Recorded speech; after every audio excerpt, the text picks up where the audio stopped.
vamos a invitar al doctor Alejandro Kusianovich Villarán. Él va a compartir con nosotros su conferencia Paradigmas de la Infancia y Enfoques de la Niñez de los últimos 100 años.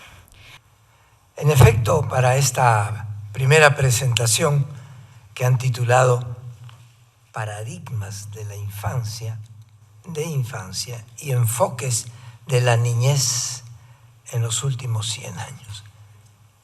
Han escogido un viejo para ver si se acuerda de los 100 años, pero en fin. Ya entendí la indirecta. En efecto, este es un evento importante, creo yo, este congreso. Es un hito en la historia misma, yo diría, de nuestra maestría. El poder ser parte, digamos, de este primer congreso sobre infancia, me parece a mí, es una manera de honrar la memoria de nuestro entrañable compañero, amigo, hermano, Juan Enrique, a quien se ha hecho una linda mención al principio. No voy a entrar en chismes cómo era cuando era muchachito y estudiante en el colegio, pero me parece muy importante que nos hayan puesto esa fibra de la sensibilidad y al mismo tiempo de la exigencia académica, porque los buenos sentimientos no están reñidos con la exigencia en el pensamiento y en la seriedad y consistencia de lo que se plantea. Para eso vino la maestría, exactamente hace 22 años. Evidentemente que lo que motivara el tema de este congreso era justamente una memoria, y los que pasaron por las clases de la maestría se acordarán cuando les traje un viejo libro bien comido por las polillas, y que eran las actas de este congreso. Como ustedes no me van a traicionar, me lo tuve que sacar de una biblioteca en donde nadie leía nada y los únicos que entraban en los libros eran las polillas.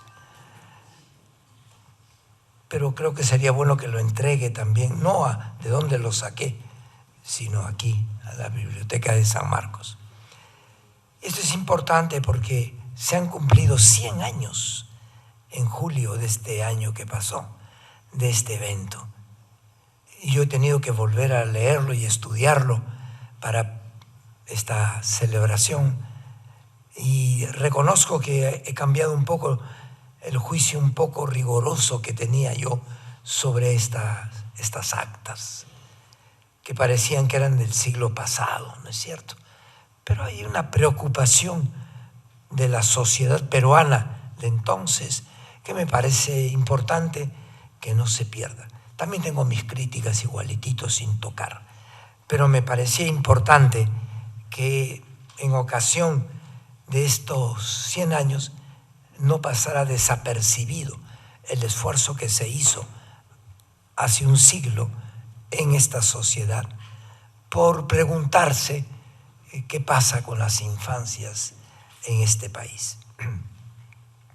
Y lo digo porque ninguna otra organización lo ha hecho. Ninguna. Ni ONGs, ni organizaciones, digamos, de base se han acordado de esto. Creo que es importante intentar reflexionar de una manera evaluativa y crítica lo que ha significado el tránsito de 100 años para la situación concreta de las infancias hoy. Es un balance que todavía es agenda pendiente, yo diría.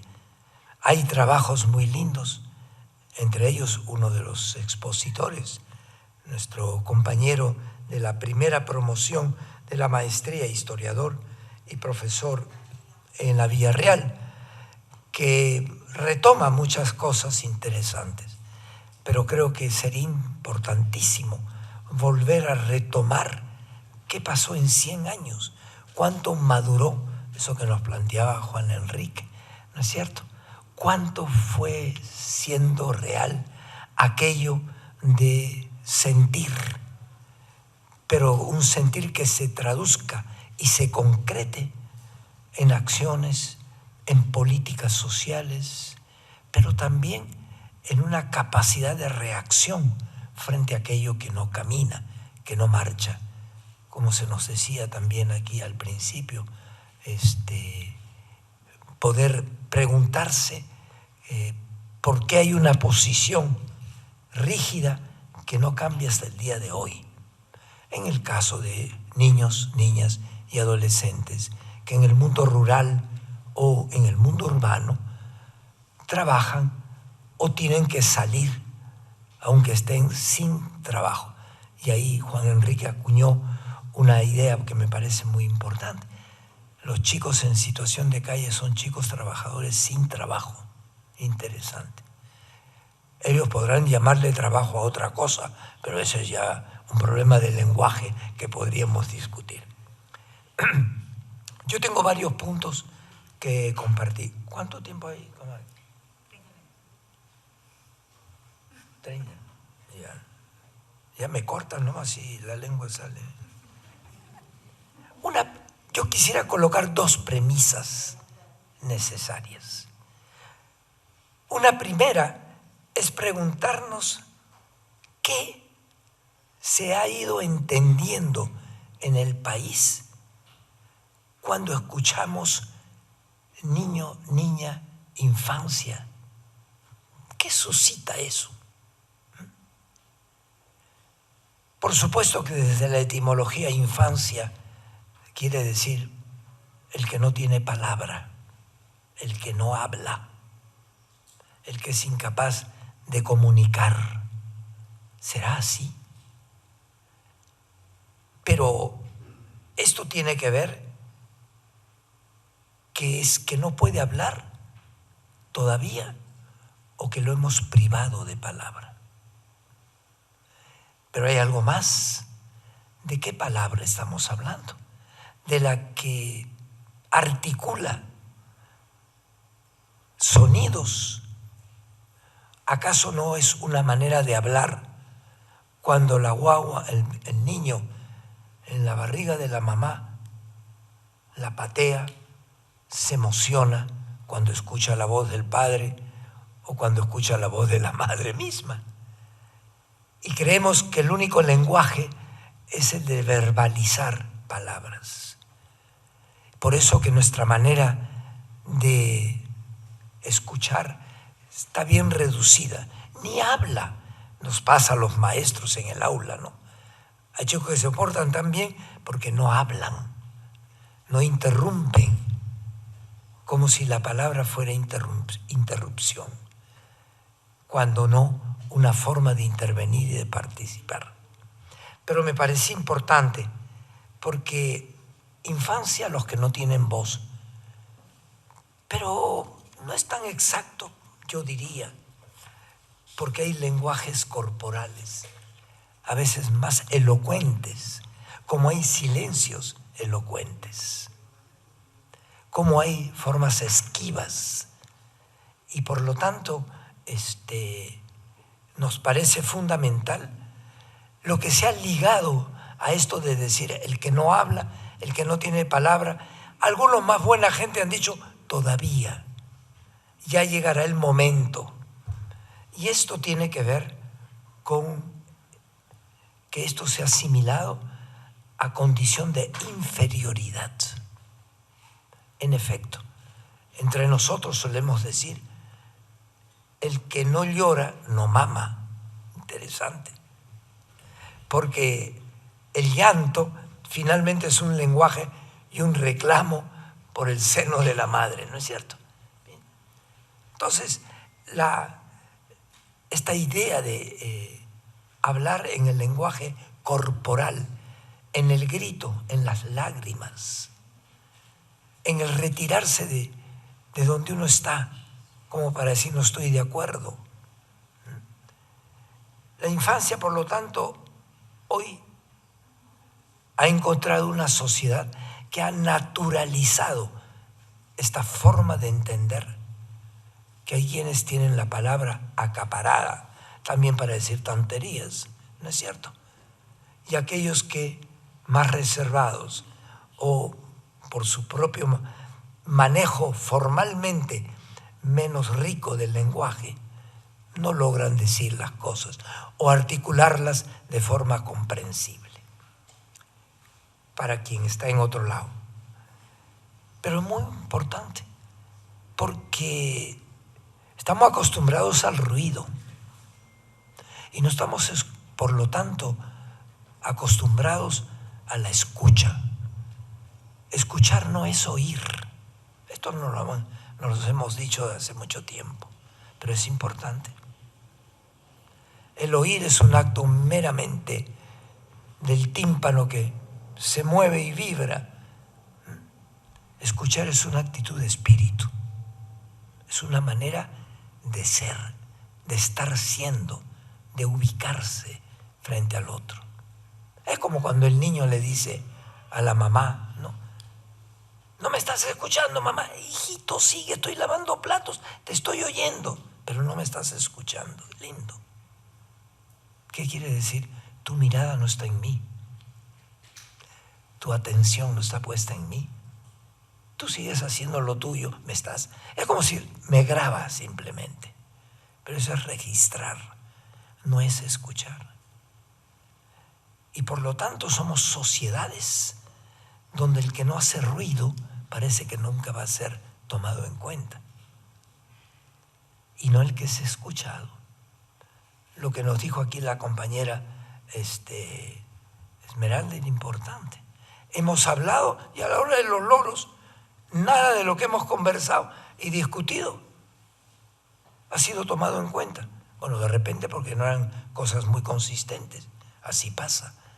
Pero también me tienen que decir lo que has dicho, ya, pero hay cosas mejores que las tuyas.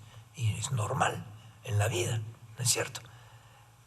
Pero el tema es de invitar para hablar y después ni siquiera decirme para qué sirvió lo que hemos conversado. Esto acaba de pasar a nivel internacional. Y es uno de los riesgos que hoy enfrentan las organizaciones y los niños en general.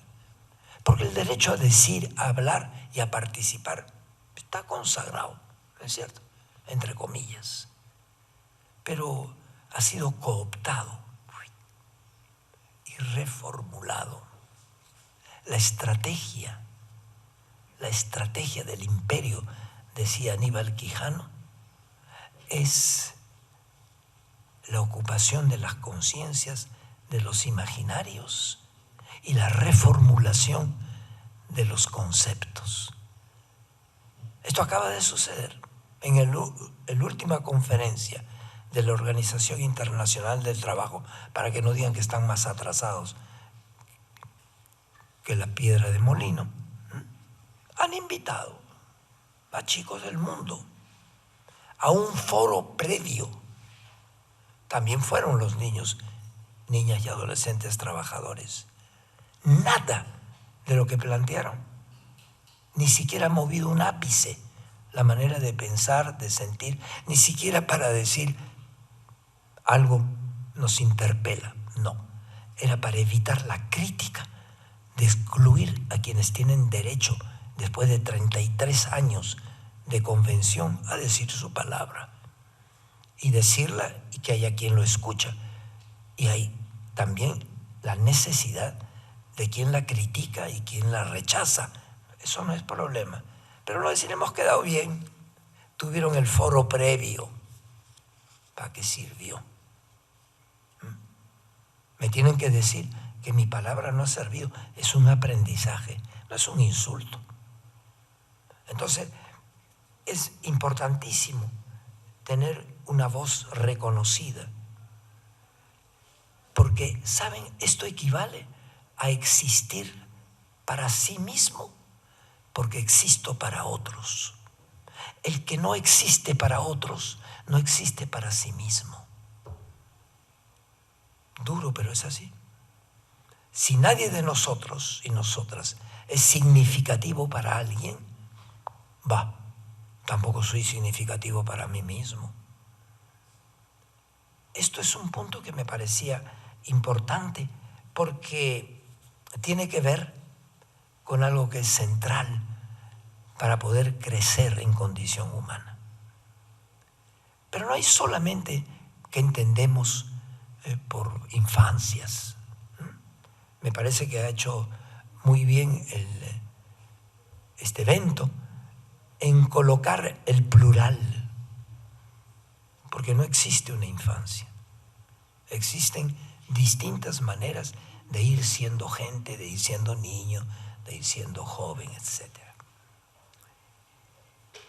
Los contextos culturales, entonces, marcan cómo producimos las categorías para explicar los fenómenos. Ciertamente que no es lo mismo haber sido niño a 4.300 metros de altura en Puno que haberlo sido en una ciudad como esta o en un ámbito urbano, ¿no? O en contextos familiares y materiales distintos. No es igual. Cuando digo no es igual, no quiero decir que uno es superior al otro. No, lo que quiero recuperar es las diversidad, las múltiples formas de ir siendo niño. ¿Qué ha pasado en 100 años? Es importante preguntárnoslo. Evidentemente, hay otro elemento que ha sido naturalizado, y es la edad cronológica. La pregunta es, ¿cuántos años tienes? A mí no me pregunten ahorita, pero quiero decir, es muy importante, ¿no es cierto? ¿Cuántos años tienes? ¿Tan chiquito? Ya tenemos hechos casilleros, ¿no es cierto? Un mocoso, incluso miren mi lenguaje, un chiquillo, ¿no es cierto?, que dice, tengo 5 años. ¿Y de dónde me sacas todo eso que estás diciendo? ¿Quién te lo ha metido en la cabeza? O sea, hay una cuota inicial previa de desconfianza en que la gente es productora de lo que hace y lo que dice. Oiga, ¿nosotros de qué diablos hablamos? De lo que hemos leído de otros, de lo que hemos asimilado y hemos dicho, me quedo con eso. Como ustedes ahorita dicen, ¿con qué me voy a quedar de lo que está soltando este pelado? Claro, es normal, ¿no es cierto? Esa es una decisión de cada cual, que filtra, selecciona, con esto me quedo y me puede ayudar. Entonces, y de eso nos servimos, todos aprendemos de otros. Y aprender significa también rechazar. Entonces, me parece importante esto de cómo esta manera, estas representaciones sociales que han pasado a ser sentido común. Aquí uno de los que fue profe en la maestría, Manuel Castillo, dijo en una oportunidad, en un evento que tuvimos aquí en San Marcos, él dijo, al comentar un libro, él dijo, lo que no deviene sentido común no tiene fuerza política. Y me pareció bien interesante. Entonces nos podemos quedar con nuestras cositas, pero si eso no pasa a ser sentido común, es decir, que tenga una posibilidad de ser acogido y de ser parte del bagaje de los referentes con los cuales uno se maneja para tomar cierto tipo de actitudes en la vida, eso no tendrá futuro ni consistencia, ni durará mucho tiempo. Las representaciones sociales sobre infancia son la posibilidad de crear sentidos comunes. Y nos han creado un montón de sentidos comunes que habría que desplumar y que habría que revisar. ¿No es cierto? Es sentido común que por razones de edad, de tiempo, de experiencia, una persona mayor tiene mayores posibilidades de referentes para poder tomar una manera de actuar en una situación dada, claro, ¿verdad? Pero hemos naturalizado al que no tiene esas horas de vuelo o esas horas de calle. Y por lo tanto queda naturalizada la postergación, la marginación o sencillamente el hecho de decir, está bien, así piensas tú, pero vamos a decidir por otro lado. La edad cronológica es una cuestión muy importante. En muchos países de América Latina hoy día, a mí me pareció muy simpático, por ejemplo, en Buenos Aires, cuando el tema que nos plantearon los compañeros ahí fue, ¿y por qué nosotros no podemos elegir a nuestras autoridades? Interesante. ¿Por qué no podemos ir a votar? Tengo que tener 18 años para ir a votar. Es que antes no eres todavía adulto. ¿Se dan cuenta esos parámetros y los que son psicólogos o psicólogos y psicólogas acá podrán decir, no, que eso está estudiado. Es verdad, pero ojo, la edad cronológica es un producto social y socialmente construido. Esto es clave. En otras culturas, lo que cuenta no es cuántos años tienes, sino qué rol tienes en tu grupo, en tu comunidad, en tu familia, en tu propia vida. Esto es clave. Pero nos hemos hecho de lo cronológico lo objetivo. Naciste tal día, por lo tanto tienes tantos años. Se acabó. Así. ¿Eso funciona por igual en todas partes? No. Por ejemplo, en Bolivia, un niño de 11 años que es elegido presidente de su comunidad campesina.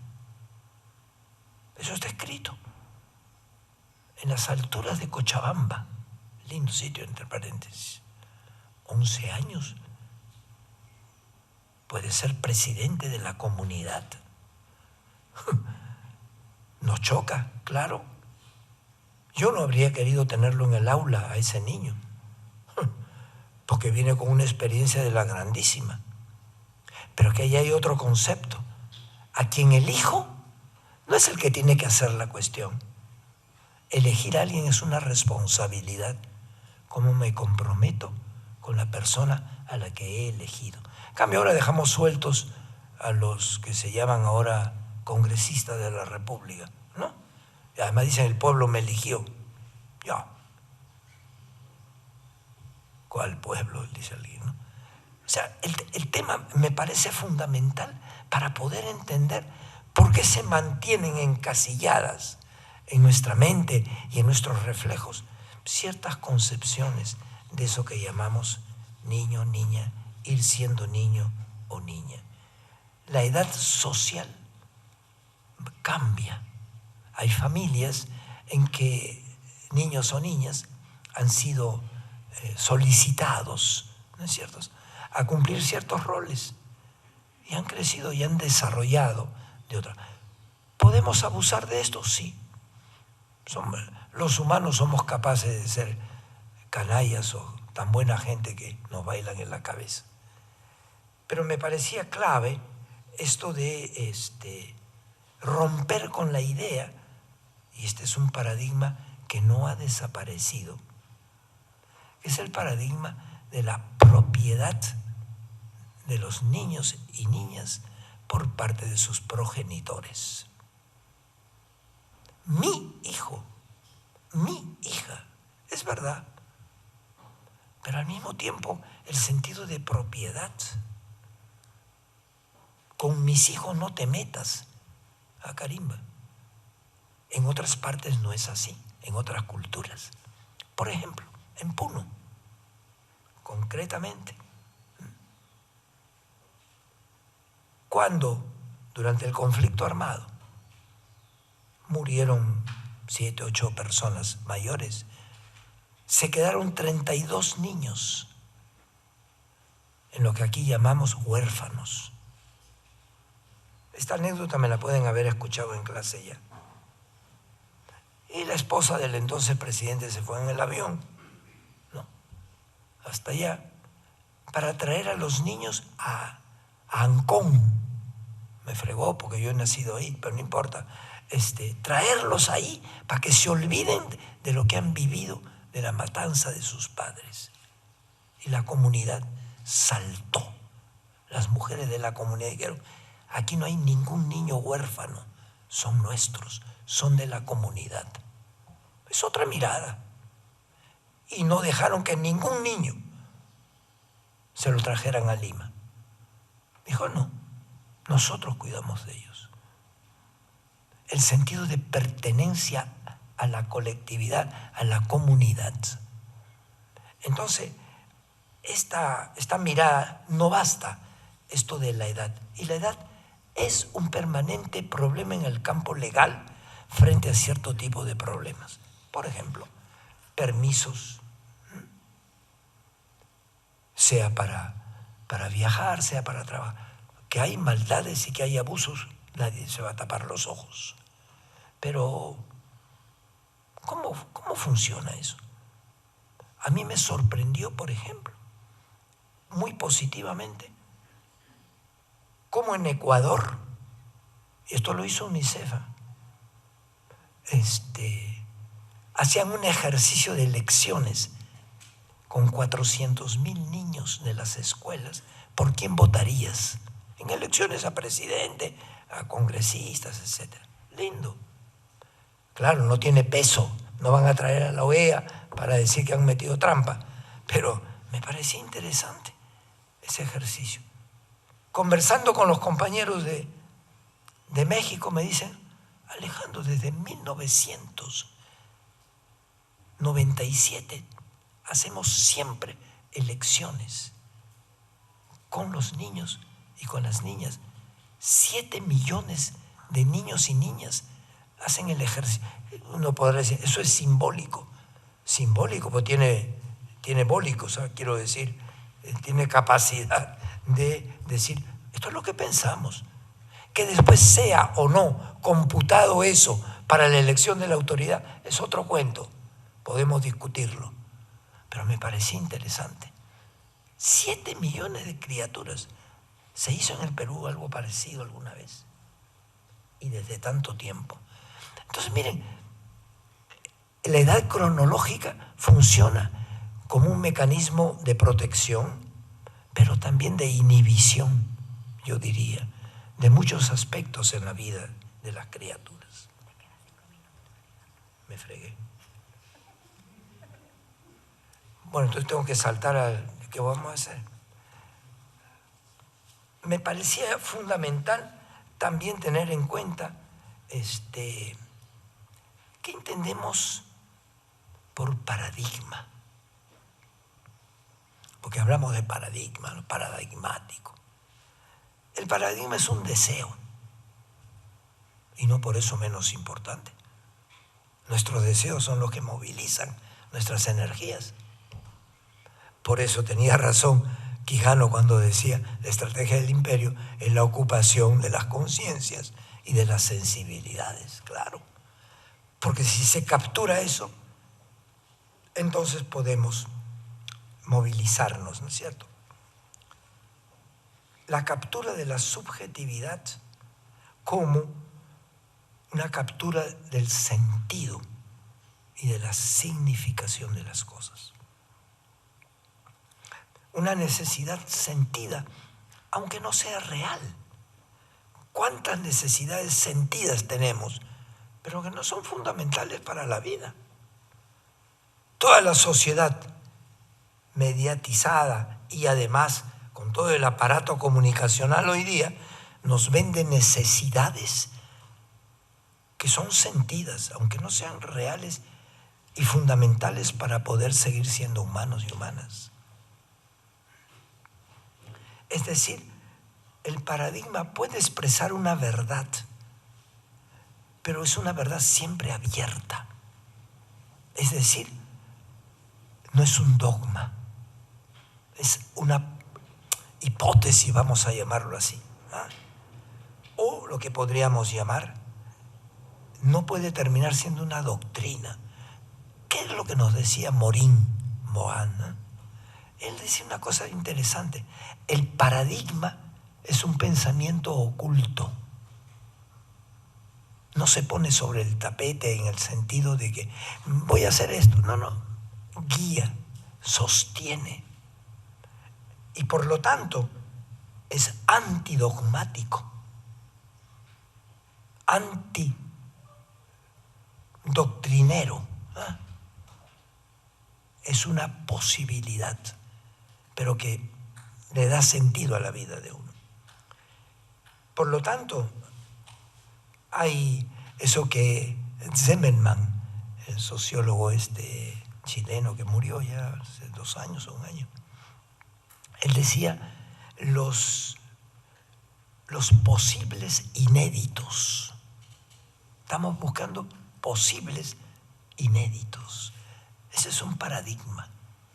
Esa es una manera de decir qué proyecto tenemos, qué objetivo buscamos, a dónde queremos ir cuando hablamos de las infancias, a mantenerlas sumisas, a mantenerlas calladas, a mantenerlas obedientes.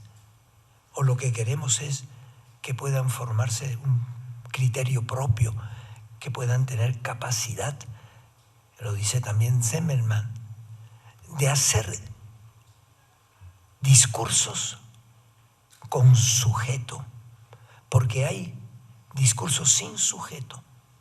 Todo lo que se haga sobre las infancias, sin las infancias, son discursos sin el sujeto. Esto es muy serio. Y lo que queremos es sujetos con discurso propio. ¿Será así que están hoy los niños, niñas, organizados o no en el país? ¿Será ese el trabajo en la familia? ¿Será eso lo que se inculca? Que los chicos puedan tener pensamiento propio y que desde ahí se pueda intercambiar. Ustedes me dirán, pero ¿qué de propio tiene? ¿Qué de propio tiene lo nuestro? Igualito. El nuestro puede ser, tiene base científica, ya, es cierto. Pero en lo concreto, la intuición, la manera de percibir, eso como cuando a alguien le dice, no lo sé, no te lo sé explicar, pero yo lo siento. Ese es un nivel de racionalidad muy importante. Y los machos, los varones, no hemos valorado la intuición que viene del mundo de la mujer. Y creemos que es un pensamiento de segundo nivel, falso. Es un nivel de racionalidad sumamente importante.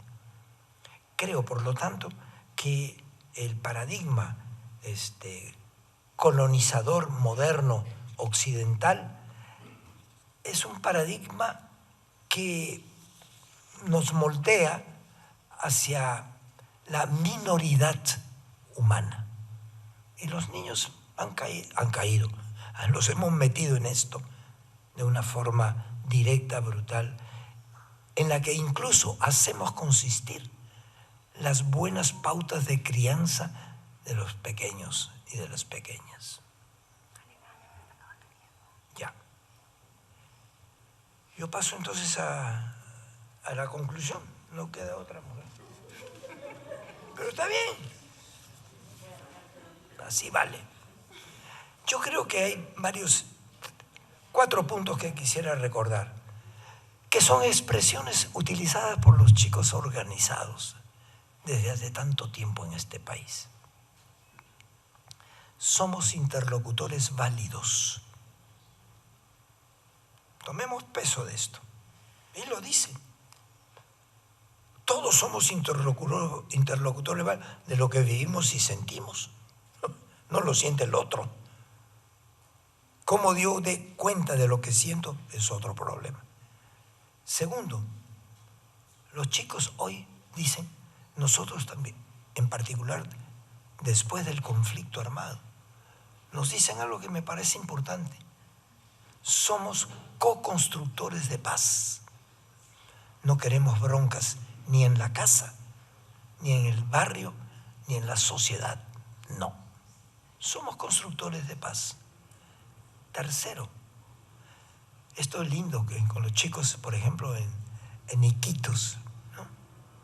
Nosotros y nosotras, niños y adolescentes, somos defensores de los derechos humanos. Ay, ay, ay. No dijeron de los derechos del niño, de los derechos humanos. Importante. También por el peligro que esto entraña. Los riesgos que esto tiene. Hay una normativa que ayude a sostener esta expresión tan rica de estos muchachos y muchachas. Yo también soy defensor de los derechos humanos. Y una cuarta cuestión. Somos co-cuidadores de la Pachamama. Qué lindo, de nuestra madre tierra. Cuidadores. ¿Qué es lo específico de la especie humana?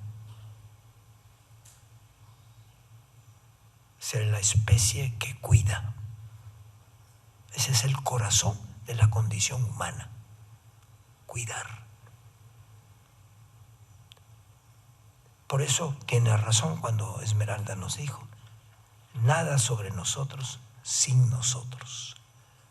En 33 años de convención, ¿cuánto hemos avanzado? No en términos solamente jurídicos tan importantes, sino fundamentalmente en términos sociales, en términos educativo-pedagógicos, en términos de diálogo, es decir, de formación a un sentido cívico-democrático. Nada sobre nosotros sin nosotros.